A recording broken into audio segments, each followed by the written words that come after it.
नमस्कार दोस्तों, अगर बिहार मद्य निषेध में सिलेक्शन चाहिए तो ये प्रैक्टिस सेट आपके लिए रामबाण है, क्योंकि इसमें वही क्वेश्चन है जो बार बार एग्जाम में रिपीट होता है। एक भी क्वेश्चन स्किप मत करना, नहीं तो एग्जाम हॉल में पछताना पड़ेगा। तो चलिए शुरू करते हैं बिहार मद्य निषेध का धमाकेदार प्रैक्टिस सेट। तो दोस्तों, आपका फर्स्ट नंबर क्वेश्चन है, 16 महाजनपदों की सूची किस बौद्ध ग्रंथ में मिलती है? तो याद रखना, ये अंगुत्तर निकाय में मिलती है। और यहाँ पे देखो, जैन ग्रंथ जिसमें 16 महाजनपदों का उल्लेख है, तो जैन ग्रंथ का जो कि भगवती सूत्र है नो, तो इसमें जो कि 16 महाजनपदों का उल्लेख है। सबसे शक्तिशाली महाजनपद कौन था? तो याद रखना मगध। और मगध की प्रारंभिक राजधानी क्या थी? तो याद रखना राजगिरी। तो फर्स्ट का आंसर हो जाएगा आपका ऑप्शन सी सही आंसर हो जाएगा। 2 नंबर क्वेश्चन है, जैन धर्म के 24वें और अंतिम तीर्थकर कौन थे?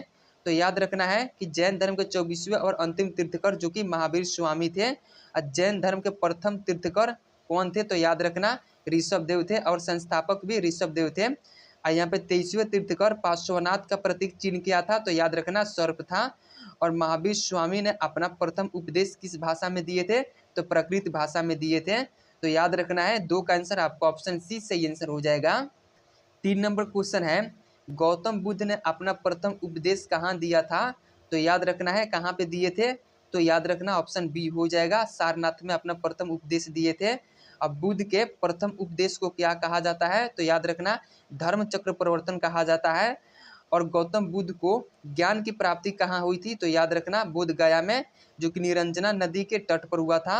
और बुद्ध की मृत्यु कहाँ हुई थी? तो याद रखना कुशीनगर में। और बुद्ध की मृत्यु हुई थी तो इसे बौद्ध ग्रंथ में क्या कहा गया है? तो महापरिनिर्वाण कहा गया है, याद रखना है। तो 3 का आंसर आपका ऑप्शन बी सही आंसर हो जाएगा।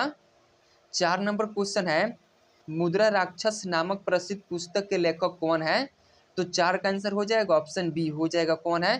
तो देखो विशाखा दत्त, जो कि ये मुद्रा राक्षस नामक प्रसिद्ध पुस्तक के लेखक विशाखा दत्त हैं। तो याद रखना है। और मुद्रा राक्षस में किस वंश की जानकारी मिलती है? तो ये जो कि मौर्य वंश की जानकारी मिलती है इसमें। इंडिका पुस्तक किसने लिखी थी? तो याद रखना मेगास्थनीज ने। और अर्थशास्त्र का जनक जो कि प्राचीन भारत में किसे माना जाता है? तो कौटिल्य को माना जाता है। तो 4 का आंसर आपका ऑप्शन बी सही आंसर हो जाएगा। 5 नंबर क्वेश्चन है, अशोक के किस शिलालेख में कलिंग युद्ध का वर्णन मिलता है? तो याद रखना है कलिंग युद्ध का वर्णन जो कि ये 13वें शिलालेख में मिलता है। और अशोक ने कलिंग पर आक्रमण कब किया था? तो याद रखना 261 ईसा पूर्व में। अशोक के शिलालेखों को सबसे पहले किसने पढ़ा था? तो याद रखना जेम्स प्रिंसेप ने पढ़े थे। कब पढ़े थे? तो 1837 ईस्वी में। और सांची का स्तूप किसने बनवाया था? तो याद रखना सम्राट अशोक ने। तो 5 का आंसर आपको याद रखना है ऑप्शन सी सही आंसर हो जाएगा। 6 नंबर क्वेश्चन है, तृतीय बौद्ध संगीति किसके शासनकाल में आयोजित हुई थी? तो याद रखना अशोक के शासनकाल में हुई थी तृतीय बौद्ध संगीति का आयोजन। तो आपको याद रखना है ऑप्शन सी। और तृतीय बौद्ध संगीति कहाँ आयोजित हुई थी? तो याद रखना पाटलिपुत्र में। अब प्रथम बौद्ध संगीति किसके काल में हुई थी? तो अजातशत्रु के काल में। और चतुर्थ बौद्ध संगीति कहाँ हुई थी? तो याद रखना ये जो कि कुंडलवन जो कि कश्मीर में हुआ था। तो 6 का आंसर आपका ऑप्शन सी से आंसर हो जाएगा। 7 नंबर क्वेश्चन है, भारत के संविधान में समवर्ती सूची की अवधारणा किस देश से ली गई है? तो 7 का आंसर हो जाएगा आपका ऑप्शन बी हो जाएगा। देखो ये जो कि समवर्ती सूची है नो, तो ये जो कि ऑस्ट्रेलिया से ली गई है। और प्रस्तावना की भाषा किस देश से ली गई है? तो ऑस्ट्रेलिया से ली गई है। संविधान संशोधन की प्रक्रिया किस देश से ली गई है? तो दक्षिण अफ्रीका से ली गई है। और मौलिक अधिकार किस देश से लिए गए हैं? तो याद रखना ये जो कि अमेरिका से लिया गया है। तो 7 का आंसर आपको याद रखना है ऑप्शन बी सही आंसर हो जाएगा। और देखो यहाँ पे एक पूछता है कि प्रस्तावना का विचार अगर पूछेगा तो आपको संयुक्त राज्य अमेरिका से लिया गया है, लेकिन यहाँ पे जो कि भाषा पूछा है तो ये जो ऑस्ट्रेलिया इसका सही आंसर हो जाएगा। तो 7 का आंसर आपको याद रखना है। 8 नंबर क्वेश्चन है, भारतीय संविधान का भाग 2 किससे संबंधित है? तो देखो ये जो कि भाग 2 है नो, तो ये जो कि नागरिकता से संबंधित है। और नागरिकता का वर्णन किन अनुच्छेद में है? तो याद रखना है अनुच्छेद 5 से 11 में है। और मौलिक अधिकार संविधान के किस भाग में है? तो याद रखना भाग 3 में है। और अनुच्छेद 12 से 35 तक है। और भारत में कैसी नागरिकता का प्रावधान है? तो याद रखना एकल नागरिकता का। और ये जो कि एकल नागरिकता जो कि ये ब्रिटेन से ली गई है। तो आपको याद रखना है 8 का आंसर ऑप्शन बी सही आंसर हो जाएगा। 9 नंबर क्वेश्चन है, संविधान के किस भाग में संविधान संशोधन का प्रावधान है? तो याद रखना है ये भाग 20 में है। और संविधान संशोधन किस अनुच्छेद के तहत होता है? तो याद रखना अनुच्छेद 368 के तहत होता है। और भाग 15 किससे संबंधित है? तो याद रखना है निर्वाचन आयोग से संबंधित है। भाग 18 में किसका वर्णन है? तो याद रखना है आपात उपबंधन का वर्णन है। तो 9 का आंसर आपको याद रखना है ऑप्शन सी सही आंसर हो जाएगा। 10 नंबर क्वेश्चन है, संसदीय शासन प्रणाली भारत ने किस देश के संविधान से ग्रहण की है? तो 10 का आंसर आपको याद रखना है, जो कि ये तो ब्रिटेन से ली गई है। और विधि का शासन कहाँ से लिया गया है? तो ये ब्रिटेन से ली गई है। नीति निर्देशक तत्व कहाँ से लिया गया है? तो आयरलैंड से ली गई है। और आपातकाल के दौरान मौलिक अधिकारों का निलंबन कहाँ से लिया गया है? तो याद रखना है जर्मनी से ली गई है। तो 10 का आंसर आपको याद रखना है ऑप्शन ए सही आंसर हो जाएगा। 11 नंबर क्वेश्चन है, पृथ्वी के केंद्रीय भाग में मुख्य रूप से कौन से तत्व पाए जाते हैं? तो याद रखना है जो कि ये कोर में पूछा है, तो इसमें निकेल और लोहा पाए जाते हैं। और भूपर्पट्टी में कौन से तत्व मुख्य रूप से होते हैं यानी कि क्रस्ट में? तो इसमें देखो सिलिका और एल्युमिनियम होता है। और मेंटल में मुख्य रूप से क्या पाया जाता है? तो याद रखना सिलिका और एल्युमिनियम पाया जाता है। और पृथ्वी की सबसे ऊपरी परत को क्या कहते हैं? तो याद रखना भूपर्पट्टी यानी कि क्रस्ट कहते हैं।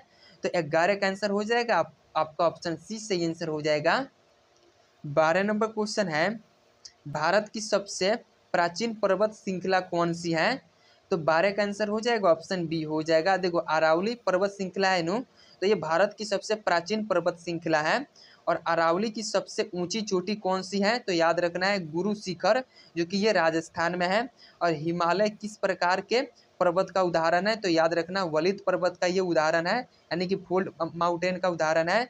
और सतपुड़ा की सबसे ऊंची चोटी कौन सी है? तो याद रखना धूपगढ़ है। तो 12 का आंसर आपको याद रखना है ऑप्शन बी सही आंसर हो जाएगा। 13 नंबर क्वेश्चन है, दक्षिण भारत की सबसे ऊंची चोटी कौन सी है? तो देखो दक्षिण भारत का पूछा है, तो याद रखना अनाईमोडी, जो कि ये दक्षिण भारत का सबसे ऊंची चोटी है। और अनाईमोडी किस पहाड़ी पर स्थित है? तो याद रखना यहाँ पे अन्नामलाई पहाड़ी पर स्थित है, जो कि केरल में है। और नीलगिरी पहाड़ियों की सबसे ऊंची चोटी कौन सी है? तो याद रखना है दोदा बेटा, जो कि ये नीलगिरी पहाड़ी की सबसे ऊंची चोटी है। और पूर्वी घाट और पश्चिमी घाट का मिलन स्थल कहाँ है? तो याद रखना नीलगिरी की पहाड़ियाँ हैं। तो 13 का आंसर आपको याद रखना है ऑप्शन बी सही आंसर हो जाएगा। 14 नंबर क्वेश्चन है, इलायची की पहाड़ियाँ भारत के किन राज्यों की सीमा पर स्थित हैं? तो देखो इलायची की जो पहाड़ियाँ हैं नो, तो ये भारत के किन राज्यों की सीमा पर स्थित है? तो 14 का आंसर हो जाएगा ऑप्शन बी हो जाएगा, केरल और तमिलनाडु के सीमा पर स्थित है। और भारत की सबसे दक्षिणी पहाड़ी कौन सी है? तो याद रखना इलायची की पहाड़ियाँ ये भारत की सबसे दक्षिणी पहाड़ी है। और शांत घाटी किस राज्य में है? तो याद रखना केरल में।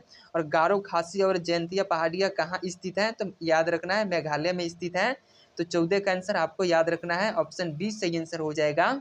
15 नंबर क्वेश्चन है, भारत का पहला लौह इस्पात कारखाना यानी कि टिस्को 1907 में कहाँ स्थापित किया गया था? तो 15 का आंसर हो जाएगा ऑप्शन सी हो जाएगा, ये जो कि जमशेदपुर में स्थापित किया गया था।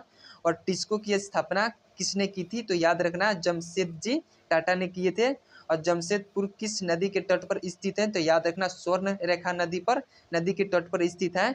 और भारत का पीटर्सबर्ग किसे कहा जाता है? तो याद रखना जमशेदपुर को कहा जाता है।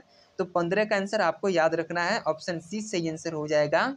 16 नंबर क्वेश्चन है, भिलाई इस्पात संयंत्र की स्थापना किस देश के सहयोग से की गई थी? तो 16 का आंसर हो जाएगा ऑप्शन ए हो जाएगा।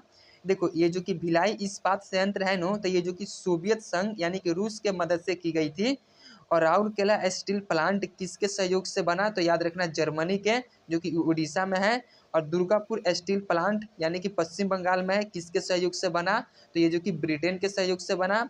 और बोकारो स्टील प्लांट जो कि झारखंड में है और किसके सहयोग से बना? तो याद रखना सोवियत संघ के सहयोग से बना। तो 16 का आंसर आपको याद रखना है ऑप्शन ए सही आंसर हो जाएगा। 17 नंबर क्वेश्चन है, निम्नलिखित में से कौन सी खरीफ की फसल है? तो याद रखना धान है नू, तो ये जो कि खरीफ की फसल है। और खरीफ की फसलें कब बोई जाती हैं? तो याद रखना जून जुलाई में बोई जाती हैं। और रबी की फसलें कब बोई जाती हैं? तो ये अक्टूबर नवंबर में बोई जाती हैं। जायद की फसलें ये कब बोई जाती है? तो याद रखना मार्च और अप्रैल में बोई जाती हैं। तो 17 का आंसर आपको याद रखना है, ऑप्शन आपका डी सही आंसर हो जाएगा। 18 नंबर क्वेश्चन है, भारत में चाय का सबसे बड़ा उत्पादक राज्य कौन सा है? तो देखो चाय का है ना, तो ये चाय का सबसे बड़ा उत्पादक राज्य जो कि असम है, तो आपको याद रखना है, ऑप्शन बी इसका सही आंसर हो जाएगा। भारत में कॉफी का सबसे बड़ा उत्पादक राज्य कर्नाटक है। रबड़ का सबसे बड़ा उत्पादक राज्य याद रखना केरल है। और जूट का सबसे बड़ा उत्पादक राज्य कौन सा है? तो याद रखना पश्चिम बंगाल है। तो आपको याद रखना है 18 का आंसर आपका ऑप्शन बी सही आंसर हो जाएगा। 19 नंबर क्वेश्चन है, परम शून्य तापमान का मान सेल्सियस पैमाने पर कितना होता है? तो देखो परम शून्य तापमान का मान सेल्सियस पैमाने पर जो कि -273.15 डिग्री सेल्सियस होता है। और केल्विन पैमाने पर परम शून्य का ताप कितना होता है? तो ये 0 केल्विन होता है। और वह तापमान जिस पर सेल्सियस और फ़ारेनहाइट समान होता है, तो याद रखना है -40 डिग्री पर होता है। और मानव शरीर का सामान्य तापमान सेल्सियस में कितना होता है? तो याद रखना 37 डिग्री सेल्सियस होता है। तो 19 का आंसर आपका ऑप्शन बी सही आंसर हो जाएगा। 20 नंबर क्वेश्चन है, ठोस पदार्थ में ऊष्मा का संचरण मुख्य रूप से किस विधि द्वारा होता है? तो आपको याद रखना है चालन विधि द्वारा होता है। और द्रव और गैसों में ऊष्मा का संचरण किस विधि से होता है? तो याद रखना ये संवहन विधि से होता है। और सूर्य की ऊष्मा पृथ्वी तक किस विधि द्वारा पहुंचती है? तो ये जो कि विकिरण विधि के द्वारा पहुंचती है। और वायुमंडल मुख्य रूप से किस विधि द्वारा गर्म होता है? तो ये जो कि संवहन की विधि के द्वारा गर्म होता है वायुमंडल। तो आपको याद रखना है 20 का आंसर आपका ऑप्शन ए सही आंसर हो जाएगा। 21 नंबर क्वेश्चन है, जल का घनत्व अधिकतम और आयतन न्यूनतम किस तापमान पर होता है? तो आपको याद रखना है 21 का आंसर हो जाएगा, ऑप्शन बी हो जाएगा। जो कि ये कितने पर? तो ये जो कि 4 डिग्री सेल्सियस पर होता है। और देखो बर्फ के पिघलने पर उसके आयतन पर क्या प्रभाव पड़ता है? तो देखो आयतन क्या होता है? तो ये जो कि घटता है। और पानी में बर्फ का कितना भाग सतह के ऊपर रहता है? तो याद रखना है 1/10वां भाग जो कि सतह के ऊपर रहता है। और जल का हिमांक कितना होता है? तो याद रखना है 0 डिग्री सेल्सियस होता है। तो 21 का आंसर आपका ऑप्शन बी सही आंसर हो जाएगा। 22 नंबर क्वेश्चन है, रेडियो सक्रियता की खोज किसने की थी? तो याद रखना है हेनरी बेक्वेरेल ने किए थे। और रेडियम और पोलोनियम की खोज किसने की थी? तो याद रखना है ये जो कि मेंडल क्यूरी ने किए थे। और रेडियो सक्रियता मापने का यंत्र कौन सा है? तो याद रखना है ये जो कि जीएम काउंटर है, याद रखना है। और रेडियो सक्रियता की इकाई क्या है? तो याद रखना क्यूरी या बेक्वेरेल है। तो आपको याद रखना है 22 का आंसर ऑप्शन सी सही आंसर हो जाएगा। 23 नंबर क्वेश्चन है, अल्फा कणों पर कौन सा आवेश होता है? तो देखो 23 का आंसर हो जाएगा आपका ऑप्शन ए हो जाएगा। देखो अल्फा कणों पर जो कि धनात्मक आवेश होता है। और बीटा कणों पर कौन सा आवेश होता है? तो ये जो कि ऋणात्मक आवेश होता है। और गामा किरणों पर कौन सा आवेश होता है? तो ये जो कि उदासीन मतलब कोई आवेश नहीं होता है। और सबसे अधिक भेदन क्षमता किसकी होती है? तो याद रखना गामा, यहाँ पे गामा किरणें की होती है। तो 23 का आंसर आपको याद रखना है, ऑप्शन ए सही आंसर हो जाएगा। 24 नंबर क्वेश्चन है, पक्षियों के अध्ययन को विज्ञान की शाखा के अंतर्गत रखा जाता है? तो याद रखना है ये जो कि ऑर्नियोथोलॉजी के अंतर्गत रखा जाता है। या पक्षियों के अध्ययन को क्या कहते हैं? तो याद रखना है ये भी ऑर्नियोथोलॉजी कहते हैं। और कीटों का अध्ययन क्या कहलाता है? तो याद रखना है एंटोमोलॉजी होता है। और पक्षियों का अध्ययन क्या कहलाता है? तो ये जो कि इथियोलॉजी होता है। और कैंसर का अध्ययन क्या कहलाता है? तो याद रखना है ऑन्कोलॉजी होता है कैंसर का अध्ययन। तो आपको याद रखना है 24 का आंसर आपका ऑप्शन सी सही आंसर हो जाएगा। 25 नंबर क्वेश्चन है, पौधे में जल और खनिज लवणों का परिवहन किस ऊतक द्वारा होता है? तो 25 का आंसर हो जाएगा आपका ऑप्शन ए हो जाएगा। देखो पौधे में जल और खनिज का लवणों का परिवहन जो होता है ना, तो ये जो कि जाइलम ऊतक के द्वारा होता है। और पौधे में पत्तियों द्वारा बनाए गए भोजन का परिवहन कौन करता है? तो याद रखना फ्लोएम करता है।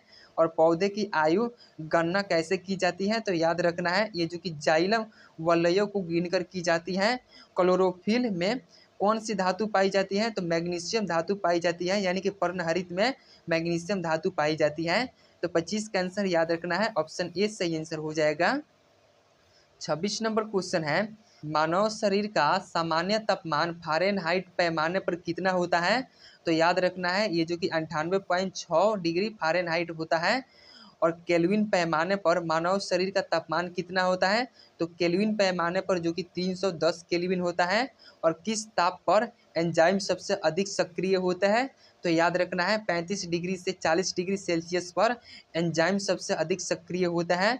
बुखार मापने वाले क्लिनिकल थर्मामीटर का रेंज क्या होता है, तो याद रखना 35 डिग्री से 42 डिग्री सेल्सियस तक होता है। तो 26 का आंसर आपको याद रखना है ऑप्शन बी सही आंसर हो जाएगा। 27 नंबर क्वेश्चन है, प्रकाश के किस रंग की तरंगदैर्घ्य सबसे अधिक होती है, तो देखो 27 का आंसर हो जाएगा आपको ऑप्शन सी हो जाएगा। प्रकाश के जो कि लाल रंग होता है ना, तो इसकी तरंगदैर्घ्य सबसे अधिक होती है। और सबसे कम तरंगदैर्घ्य याद रखना है बैंगनी की होती है। और खतरे के निशान लाल रंग क्यों बनाए जाते हैं, तो याद रखना क्योंकि इसका प्रकीर्ण सबसे कम होता है। और आकाश का रंग नीला क्यों दिखाई देता है, तो याद रखना है प्रकाश के प्रकीर्ण के कारण प्रकाश का रंग नीला दिखाई देता है। तो 27 का आंसर आपको याद रखना है ऑप्शन सी सही आंसर हो जाएगा। 28 नंबर क्वेश्चन है, मानव नेत्र की रेटिना पर बनने वाला प्रतिबिंब कैसा होता है, तो 28 का आंसर हो जाएगा आपको ऑप्शन बी हो जाएगा। कैसा होता है, तो आभासी और सीधा होता है। जो कि मानव नेत्र की रेटिना पर बनने वाला प्रतिबिंब आभासी और सीधा होता है। नेत्र दान में आँख का कौन सा हिस्सा दान किया जाता है, तो याद रखना कॉर्निया जो है ना इसी को दान किया जाता है। आँख में जाने वाला प्रकाश की मात्रा को कौन नियंत्रित करता है, तो याद रखना आइरिस नियंत्रित करता है। स्पष्ट दृष्टि की न्यूनतम दूरी कितनी होती है, तो याद रखना 25 सेंटीमीटर होती है। तो 28 का आंसर हो जाएगा आपका ऑप्शन बी सही आंसर हो जाएगा। 29 नंबर क्वेश्चन है, विटामिन डी की रासायनिक नाम क्या है, तो देखो विटामिन डी का रासायनिक नाम पूछा है। तो 29 का आंसर हो जाएगा आपका ऑप्शन सी हो जाएगा। यहाँ पे कैल्सीफेरॉल जो कि विटामिन डी का रासायनिक नाम है। विटामिन डी की कमी से बच्चों में कौन सा रोग होता है, तो याद रखना रिकेटस रोग होता है। और सूर्य के प्रकाश से हमारे शरीर में कौन सा विटामिन बनता है, तो याद रखना विटामिन डी बनता है। और वयस्कों में विटामिन डी की कमी से कौन सा रोग होता है, तो याद रखना है ऑस्टियोमलेशिया रोग होता है, वयस्कों में पूछा है। तो 29 का आंसर हो जाएगा ऑप्शन सी सही आंसर हो जाएगा। 30 नंबर क्वेश्चन है, अशोक के शिलालेखों को पढ़ने में पहली सफलता जेम्स प्रिंसेप को किस वर्ष मिली थी, तो याद रखना 1837 में। और अशोक के शिलालेख मुख्य रूप से किस लिपि में लिखे गए हैं, तो ये ब्राह्मणी लिपि में लिखे गए हैं। पाकिस्तान क्षेत्र में मिले अशोक के अभिलेख किस लिपि में है, तो ये खरोष्टी लिपि में है। और देवानाम प्रियदर्शी जो कि उपाधि किसने धारण की, तो याद रखना अशोक ने। तो 30 का आंसर आपका ऑप्शन बी सही आंसर हो जाएगा। 31 नंबर क्वेश्चन है, अजात शत्रु किस वंश का प्रतापी शासक था, तो 31 का आंसर हो जाएगा ऑप्शन बी हो जाएगा। ये जो कि अजात शत्रु है न, तो ये जो कि हर्यक वंश का प्रतापी शासक था। और हर्यक वंश का संस्थापक कौन था, तो बिंबिसार। अजात शत्रु को किस उपनाम से जाना जाता है, तो कुरिक के नाम से भी जाना जाता है अजात शत्रु को। पाटलिपुत्र नगर की स्थापना किसने की थी, तो याद रखना उदयन ने की थी। तो 31 का आंसर हो जाएगा ऑप्शन बी। 32 नंबर क्वेश्चन है, मौलिक कर्तव्यों को किस समिति की सिफारिश पर संविधान में जोड़ा गया, तो 32 का आंसर आपको याद रखना है। ये जो मौलिक कर्तव्य है नो, तो ये जो कि स्वर्ण सिंह समिति के सिफारिश पर जो कि संविधान में जोड़े गए थे। तो 32 का आंसर आपका ऑप्शन बी हो जाएगा। मौलिक कर्तव्य किस संविधान संशोधन द्वारा जोड़े गए हैं, तो ये जो कि 42वां संविधान संशोधन द्वारा 1976 में जोड़े गए थे। मौलिक कर्तव्य संविधान के किस भाग में है, तो ये भाग 4 के क में है। मौलिक कर्तव्य किस देश के संविधान से ली गई है, तो ये जो कि रूस से ली गई है। तो आपको याद रखना है 32 का आंसर ऑप्शन आपका 20 सही आंसर हो जाएगा। 33 नंबर क्वेश्चन है, संविधान का अनुच्छेद 32 किससे संबंधित है, तो देखो अनुच्छेद ये जो कि 32 है नो, तो ये किससे संबंधित है, तो 33 का आंसर हो जाएगा आपका ऑप्शन बी हो जाएगा। संवैधानिक उपचारों का अधिकार से संबंधित है। और डॉक्टर अंबेडकर ने किस अनुच्छेद को संविधान की आत्मा कहे थे, तो याद रखना अनुच्छेद 32 को अंबेडकर जी ने किया तो संविधान की आत्मा कहे थे। अनुच्छेद 32 के तहत सुप्रीम कोर्ट कितने प्रकार की रिट जारी करता है, तो याद रखना 5 प्रकार की रिट जारी करता है। अब बंदी प्रत्यक्षीकरण जो कि यह एक प्रकार का रिट है, आपको याद रखना है 5 जो है, तो इसी में का एक बंदी प्रत्यक्षीकरण है। तो 33 का आंसर आपका ऑप्शन बी सही आंसर हो जाएगा। 34 नंबर क्वेश्चन है, विश्व का सबसे बड़ा महाद्वीप कौन सा है, तो विश्व का सबसे बड़ा महाद्वीप जो कि एशिया महाद्वीप है, तो याद रखना है 34 का आंसर ऑप्शन सी हो जाएगा। विश्व का सबसे छोटा महाद्वीप अगर पूछेगा तो ऑस्ट्रेलिया महाद्वीप हो जाएगा। यहाँ पे अंध महाद्वीप किसे कहा जाता है, तो याद रखना अफ्रीका महाद्वीप को कहा जाता है। और किस महाद्वीप को यहाँ पे प्रायद्वीपों का प्रायद्वीप कहा जाता है, तो ये जो कि यूरोप को कहा जाता है। तो 34 का आंसर आपका ऑप्शन सी हो जाएगा। 35 नंबर क्वेश्चन है, वायुमंडल की सबसे निचली परत को क्या कहा जाता है। तो देखो वायुमंडल की सबसे निचली परत को क्या कहते हैं, तो याद रखना क्षुभ मंडल कहा जाता है। और यहाँ पे मौसम संबंधी सभी घटनाएं यानी कि जैसे कि बादल वर्षा ये किस परत में होती है, तो क्षुभ मंडल में होता है। हवाई जहाज उड़ने के लिए कौन सी परत सबसे आदर्श होती है, तो समताप मंडल होता है। और ओजोन परत वायुमंडल की किस परत में पाई जाती है, तो याद रखना ये जो कि समताप मंडल में पाई जाती है। तो 35 का आंसर आपका ऑप्शन बी सही आंसर हो जाएगा। 36 नंबर क्वेश्चन है, भारत में हरित क्रांति का सबसे अधिक प्रभाव किस फसल पर पड़ा। तो देखो हरित क्रांति का जो प्रभाव है नहीं तो ये सबसे अधिक गेहूं पर पड़ा था। और भारत में हरित क्रांति के जनक किसे माना जाता है, तो याद रखना है भारत में पूछेगा तो MS स्वामीनाथन को हरित क्रांति का जनक कहते हैं। और विश्व में हरित क्रांति का जनक किसे कहते हैं, तो ये जो कि यहाँ पे नॉर्मन बोरलॉन्ग को कहते हैं। और हरित क्रांति की शुरुआत भारत में किस दशक में हुई थी, तो 1960 के दशक से हरित क्रांति की शुरुआत हुई थी। तो आपको याद रखना है 36 का आंसर हो जाएगा ऑप्शन बी। 37 नंबर क्वेश्चन है, नीति आयोग के प्रथम उपाध्यक्ष कौन थे, तो याद रखना है कौन थे, तो अरविंद पनगडिया थे। और नीति आयोग का अध्यक्ष कौन होता है, तो याद रखना प्रधानमंत्री नीति आयोग के अध्यक्ष होते हैं। नीति आयोग के वर्तमान यानी कि 2024 तक यहाँ पे उपाध्यक्ष कौन है, तो याद रखना है यहाँ पे सुमन बेरी है। और नीति आयोग की स्थापना कब हुई थी, तो याद रखना 1 जनवरी तो थी। तो आपका आंसर ऑप्शन 20 सही आंसर हो जाएगा। 38 नंबर क्वेश्चन है, परमाणु के नाभिक में मुख्य रूप से कौन सा कण मौजूद होते हैं। तो देखो 38 का आंसर हो जाएगा आपका ऑप्शन बी हो जाएगा। परमाणु के नाभिक में जो कि इसमें प्रोटॉन और न्यूट्रॉन होता है। और नाभिक के चारों ओर कौन सा चक्कर लगाता है, तो इलेक्ट्रॉन चक्कर लगाता है। न्यूट्रॉन पर कौन सा आवेश होता है, तो इसमें कोई आवेश नहीं यानी कि उदासीन होता है। परमाणु क्रमांक किसके बराबर होता है, तो याद रखना ये प्रोटॉन की संख्या के बराबर होता है। तो 38 का आंसर हो जाएगा आपका ऑप्शन 20 सही आंसर हो जाएगा। 39 नंबर क्वेश्चन है, रक्त का थक्का जमने में कौन सा विटामिन सहायक होता है, तो 39 का आंसर हो जाएगा आपका ऑप्शन सी हो जाएगा। देखो ये जो कि विटामिन के है नो, तो ये रक्त का थक्का जमाने में विटामिन के सहायक होता है। और रक्त का तरल भाग क्या कहलाता है, तो प्लाज्मा कहलाता है। लाल रक्त कणिकाओं का जीवन काल कितना होता है, तो ये जो कि 120 मतलब 20 से 120 दिन तक होता है। और सर्वदाता रक्त समूह किसे कहा जाता है, तो देखो सर्वदाता जो कि O नेगेटिव को कहा जाता है। तो 39 का आंसर आपका ऑप्शन सी सही आंसर हो जाएगा। 40 नंबर क्वेश्चन है, मानव शरीर में पाचन का अधिकांश भाग किस अंग में संपन्न होता है, तो ये जो कि छोटी आंत में संपन्न होता है। याद रखना है अब मानव शरीर में पाचन की शुरुआत कहाँ से होती है, तो मुंह से होता है। और भोजन के जल का अवशोषण कहाँ होता है, तो ये जो कि बड़ी आंत में। और पित्त रस का स्राव कहाँ होता है, तो ये जो कि यकृत में होता है। तो आपको याद रखना है 40 का आंसर हो जाएगा ऑप्शन बी। 41 नंबर क्वेश्चन है, लार में कौन सा एंजाइम पाया जाता है जो स्टार्च को पचाने में मदद करता है, तो 41 का आंसर हो जाएगा ऑप्शन सी हो जाएगा। इसमें काइटिन एंजाइम पाया जाता है। और प्रोटीन का पाचन मुख्य रूप से कौन सा एंजाइम करता है, तो ये जो कि पेप्सिन एंजाइम करता है आमाशय में। और वसा का पाचन कौन सा एंजाइम करता है, तो ये जो कि लाइपेज एंजाइम करता है। और दूध से प्रोटीन को पचाने वाला एंजाइम कौन सा है, तो ये जो कि रेनिन एंजाइम है। तो आपको याद रखना है 41 का आंसर हो जाएगा ऑप्शन सी। 42 नंबर क्वेश्चन है, भारत में श्वेत क्रांति का जनक किसे माना जाता है, तो देखो श्वेत क्रांति का जनक जो कि वर्गीज कुरियन को माना जाता है। और श्वेत क्रांति का संबंध किस उत्पादन से है, तो याद रखना दूध उत्पादन से है। और यहाँ पे ऑपरेशन फ्लड का संबंध किससे है, तो ये भी दूध उत्पादन से है। और राष्ट्रीय डेयरी अनुसंधान संस्था कहाँ स्थित है, तो ये जो कि करनाल मतलब हरियाणा में स्थित है। तो याद रखना है 42 का आंसर हो जाएगा ऑप्शन 20 सही आंसर हो जाएगा। 43 नंबर क्वेश्चन है, लोहे पर जंग लगने से उसके भार पर क्या प्रभाव पड़ता है, तो देखो 43 का आंसर हो जाएगा ऑप्शन बी हो जाएगा। जो कि उसके भार पर क्या प्रभाव पड़ता है, तो बढ़ता है। और लोहे पर जंग लगना कैसी प्रक्रिया है, तो ये जो कि रासायनिक प्रक्रिया है। लोहे को जंग से बचाने के लिए उस पर किसकी परत चढ़ाई जाती है, तो याद रखना जिंक यानी कि जस्ता की परत चढ़ाई जाती है। और जिंक की परत चढ़ाने की प्रक्रिया को क्या कहते हैं, तो याद रखना गैल्वेनाइजेशन कहते हैं। तो आपको याद रखना है 43 का आंसर हो जाएगा ऑप्शन बी।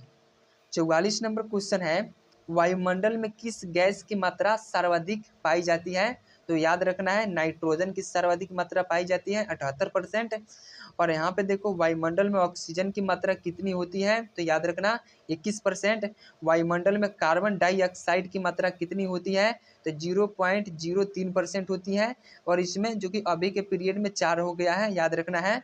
और वायुमंडल की सबसे भारी गैस कौन सी है, तो याद रखना कार्बन डाइऑक्साइड सबसे भारी गैस है वायुमंडल की। तो 44 का आंसर हो जाएगा ऑप्शन सी। 45 नंबर क्वेश्चन है, प्रसिद्ध शास्त्रीय नृत्य कुचिपुड़ी का संबंध किस राज्य से है, तो याद रखना है जो कि कुचिपुड़ी जो कि नृत्य का संबंध आंध्र प्रदेश से है। यहाँ पे भरतनाट्यम किस राज्य का शास्त्रीय नृत्य है, तो याद रखना तमिलनाडु का। और यहाँ पे कथकली और मोहिनी अट्टम किस राज्य का नृत्य है, तो ये केरल का है। और कथक मुख्य रूप से कहाँ का शास्त्रीय नृत्य है, तो याद रखना है उत्तर भारत का, विशेषकर उत्तर प्रदेश का। तो 45 का याद रखना है, ऑप्शन आपका सी सही आंसर हो जाएगा। 46 नंबर क्वेश्चन है, क्रिकेट में प्रयुक्त होने वाला गूगली शब्द किस खेल से जुड़ा है, तो ये जो कि क्रिकेट से जुड़ा है। और यहाँ पे LBW किस खेल से संबंधित है, ये तो क्रिकेट से संबंधित है। और पेनल्टी कॉर्नर शब्द किस खेल से संबंधित है, तो हॉकी से संबंधित है। और यहाँ पे स्मैश शब्द किस खेल से संबंधित है, तो याद रखना है ये जो कि वॉलीबॉल से संबंधित है और बैडमिंटन से। तो आपका 46 का आंसर हो जाएगा ऑप्शन सी। 47 नंबर क्वेश्चन है, प्रसिद्ध आत्मकथा सनी डेज किस पूर्व भारतीय क्रिकेटर द्वारा लिखी गई है, तो याद रखना है ये सुनील गावस्कर के द्वारा लिखी गई है। A century is not enough किसकी आत्मकथा है, तो ये जो कि गौरव गांगुली की आत्मकथा है। और यहाँ पे बिलियू किस क्रिकेट की आत्मकथा है, तो याद रखना है ये जो कि सुरेश रैना की है। और यहाँ पे नो स्पिन किस दिग्गज गेंदबाजी की आत्मकथा है, तो याद रखना है शेन वॉर्न की है। तो आपको याद रखना है 47 का आंसर आपका ऑप्शन 20 सही आंसर हो जाएगा। 48 नंबर क्वेश्चन है, भारत का सर्वोच्च नागरिक सम्मान कौन सा है, तो याद रखना भारत रत्न है। तो याद रखना है 48 का ऑप्शन बी हो जाएगा। भारत रत्न की शुरुआत किस वर्ष हुई थी, तो याद रखना 1954 में हुई थी। और प्रथम भारत रत्न किससे प्रदान किया गया था, तो डॉक्टर सर्वपल्ली राधाकृष्ण को और श्री राजगोपालाचारी को और जो कि CV रमन को, जो कि कब दिए गए थे, तो 1954 में संयुक्त रूप से इन सभी को मिला था। और मरणोपरांत प्रथम भारत रत्न किसे दिया गया था, तो याद रखना लाल बहादुर शास्त्री को दिए गए थे। तो 48 का आंसर हो जाएगा ऑप्शन बी सही आंसर हो जाएगा। 49 नंबर क्वेश्चन है, भारत के राष्ट्रीय गीत वंदे मातरम के रचयिता कौन है, तो ऑप्शन बी हो जाएगा बंकिम चंद्र चटर्जी है। और देखो वंदे मातरम किस उपन्यास से लिया गया है, तो ये जो कि आनंद मठ उपन्यास से लिया गया है। और भारत का राष्ट्रगान जन गण मन किसने लिखा, तो याद रखना रविंद्रनाथ टैगोर ने लिखे थे। राष्ट्रगान को गाने में कितना समय लगता है, तो ये 52 सेकेंड लगता है। तो 49 का आंसर आपको ऑप्शन बी सही आंसर हो जाएगा। 50 नंबर क्वेश्चन है, खेलों में उत्कृष्ट प्रदर्शन के लिए भारत में कौन सा सर्वोच्च पुरस्कार दिया जाता है, तो दोस्तों इस क्वेश्चन का आंसर आप लोगों को कमेंट बॉक्स में बताना है। और देखो खेल रत्न पाने वाले प्रथम खिलाड़ी कौन थे, तो याद रखना है विश्वनाथ आनंद थे। और द्रोणाचार्य पुरस्कार किसे दिया जाता है, तो उत्कृष्ट खेल प्रशिक्षकों को दिया जाता है। और राष्ट्रीय खेल दिवस कब मनाया जाता है, तो याद रखना यहाँ पे 29 अगस्त को मनाया जाता है। तो ये चीज़ें आपको याद रखनी है।